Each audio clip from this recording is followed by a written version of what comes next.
بلیط دارم روسیه برای زندگی را بهتر کردن.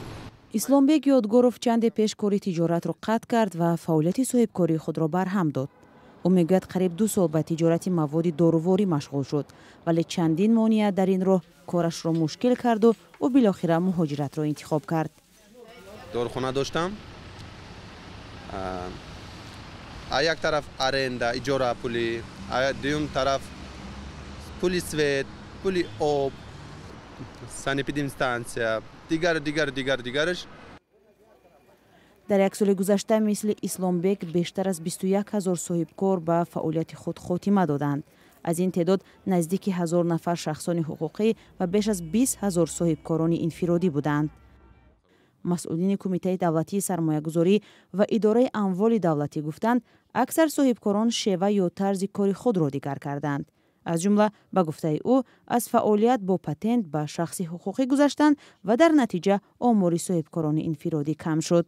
اگر یک قسمتی معینی همین صاحبکارا از حسابی فعالیت نکردن با مهلت دراز لیکن در قید هستند ولی فعالیت نمیکنند، وقتی که ما اینا مثال نهادهای داخلدار میبینند اونها را از همون رویخط صاحبکارا بیرون میکنند.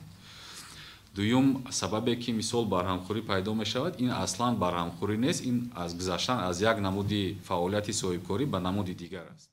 با گفته رئیس کمیته سرمایه گذاری همچنین در یک سال گذشته فعالیت بیشتر از 33,000 صاحبکاران را ثبت کردند.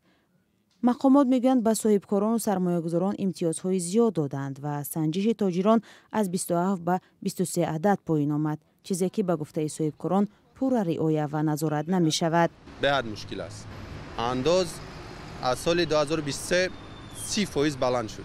در حال حاضر در کشور 350,000 سوبیکت صاحبکاری ثبت نام شدند. تحلیلگران میگویند بخش صاحبکاری و سرمایه گذاری در تاجیکستان به اصلاحات فراگیر نیاز دارد.